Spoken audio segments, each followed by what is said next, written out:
Gente, nós não temos noção do que isso pode acabar com, de fato, o nosso potencial evangelístico. Agora você sabe, quando eu penso a meu respeito, o que convém, como diz a palavra, nem mais nem menos, sou um servo, estou a serviço do reino, gosto de estudar, você também deve gostar, estude, faça o curso que você quiser. Faz 20 anos que eu estou na universidade sem parar. E não vou parar não, porque diz que isso evita o mal de Alzheimer. Mas a gente tem que saber uma coisa. À medida que Deus nos dá posições de liderança ou de conhecimento bíblico, teológico, filosófico, sociológico, a gente tem que internalizar uma realidade. A gente não tem nada diante de todo aquele poder que Deus colocou debaixo dos pés de Jesus, e ele teve aquela consciência. E o que foi que ele fez com todo aquele poder que estava debaixo dos pés dele? Ele esvaziou-se de novo, baixou-se e lavou os pés dos apóstolos. Amém, gente? Amém.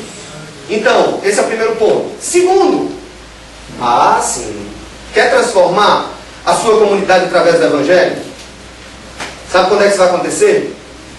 Quando nós destruirmos o paradigma do templo. Eita, peguei em bomba agora. Quando destruirmos o paradigma do templo. Repita comigo. Quando destruirmos o paradigma do templo. Vai para onde, meu irmão? Vou para a igreja. Faz aonde? Estou aqui no santuário. E agora? Subi no altar. E agora? Estou no Santo dos Santos. Só falta dizer isso. Gente, eu quero fazer uma análise teológica com vocês aqui. Não vou deixar vocês na mão com o que eu estou falando, não. Vamos fazer uma análise do processo das teofanias de Deus na história do Velho Testamento. Das aparições. Como era que Deus aparecia? Como era? Primeiro, relato de Gênesis etênico. Ele andava com Adão, ele aparecia para Adão, ele aparecia para Eva. Depois ele vai passando em outras aparições. Como é a aparição para Moisés? Ele apareceu a Moisés aonde? No meio do deserto, queimando em uma sarça ardente. O povo vem, sai de uma nação idólatra, concentra-se a adoração no tabernáculo. O tabernáculo jamais foi a habitação de Deus, porque ele mesmo disse que não habita em templos feitos por mãos humanas. Amém? Amém. Ele vai caber dentro do templo? Jamais. Mas era uma representação, era uma tipologia, era uma simbologia. Ali era um processo educacional de um povo politeísta para que compreendesse a centralidade de Cristo na história deles. Aliás, de Deus, de Jeová na história deles naquele momento. Passa aquele tempo, vai para o templo. O templo é construído, ele é construído quantas vezes? O templo dos judeus? 3. Primeiro é construído por Salomão, depois é construído por Zorobabel, na vinda do pós-exílio babilônico. E qual é a terceira construção? Herodes, nos tempos de Jesus. E o que é que Jesus fala na presença daquele templo, diante daquele templo? Ele diz, não vai ficar pedra sobre pedra nesse negócio aqui. E desde o ano 70 depois de Cristo, o templo dos judeus em Jerusalém está derrubado. A única coisa que resta é o muro dos lamentos. Estão comigo até agora? Todo mundo está me seguindo?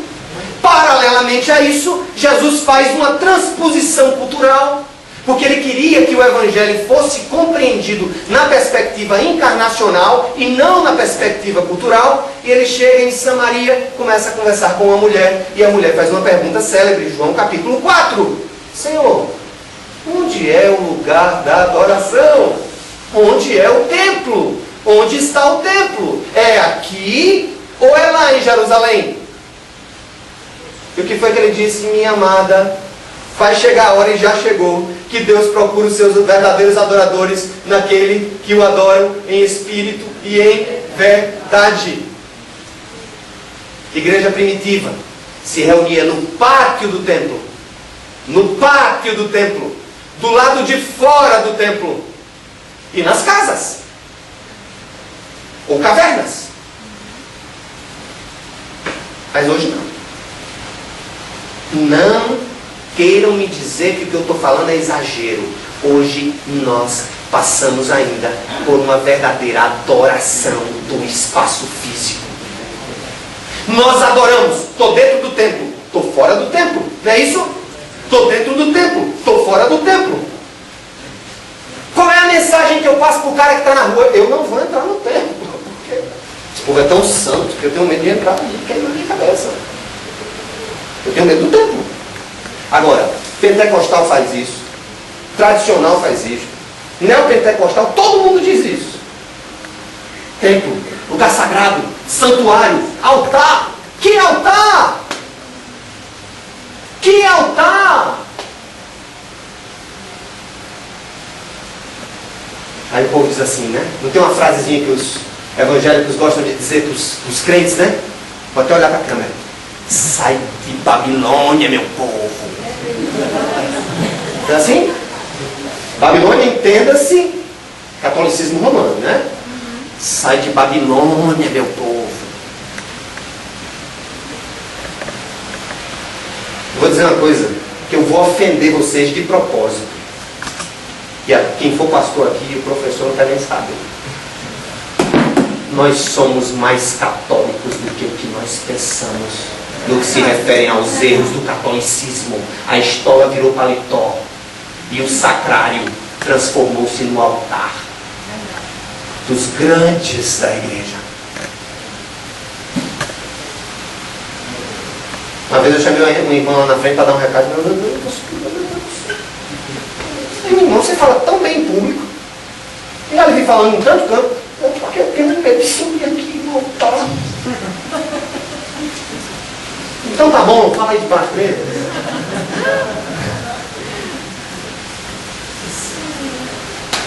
Olha pra cá. Eu não sei se todos conhecem a nossa história, mas, gente, eu quero dizer uma coisa para vocês. O que eu não consigo ser na minha vida é hipócrita. Nem falar de uma coisa que eu não estou vivendo, como se fosse uma teoria teológica, né? Uma vez eu assisti aula de criatividade no evangelismo. Lá vem um cara com um paletó. Aí nós temos que ser criativos, porque... Aí lá aquele PowerPoint branco com a letra preta, sabe assim? Sabe aquela coisa que não entra, não consegue entrar no ouvido da gente? Vocês sabem que nós não temos nada. A única coisa que a Cidade Viva tem hoje é um terreno na beira da pista, lá na estrada de 101, BR-101, que lá vai ser já tem uma casa de recuperação para dependência química, já tem um centro de treinamento, mas vai ter várias outras coisas. Abrigo de criança, de idoso, o auditório principal vai ser lá, coisa e tal. Quando nós adquirimos aquele negócio, sem dinheiro, sem nada, pensando no envolvimento social, que daqui a pouco eu vou falar, nós ficamos sem lugar.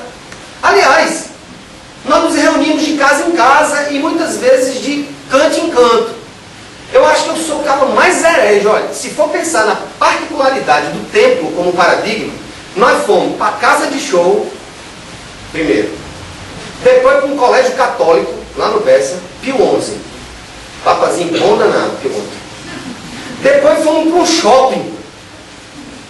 Praça de eventos do Mega Shopping. Aí eu digo a Deus, o Senhor nos ensinou 3 coisas. Na casa de recepção, o Senhor nos ensinou a sonhar. Na quadra do colégio católico, a servir, porque a gente tinha que montar e desmontar palco, cadeira, todo dia. E no Mega Shopping, nos ensinou a entrar na onda do povo. Ganhar gente. Nesse vai e vem, um senhor de João Pessoa disse: pastor, eu estou vendo o esforço de vocês com esse projeto social e coisa e tal, eu quero construir um negocinho para vocês se reunirem. Eu digo: e esse negocinho, qual é o tamanho? O tamanho que você quiser. Eu digo: mesmo? Aí, levei um arquiteto, fizemos o projeto de Centro de Convenções Cidade Viva. 1.500 cadeiras, auditório, ababá, sala, estúdio de televisão. A gente nem pensava em ter televisão, o Ramondeiro está no estúdio, bota aí. Agora bote 2 estúdios. Faça tudo. E eu disse assim: não, bem, é como se pede a Deus, né? Se eu levei esse projeto, ele vai cortar na metade, vai deixar o auditório. Eu disse: rapaz, tá bom, gostei do projeto, vamos começar? Vamos. Não tinha um puto no bolso, R$1. Ele que botou tudo no bolso dele, construiu para nos alugar. E disse mais, te digo mais, filho meu.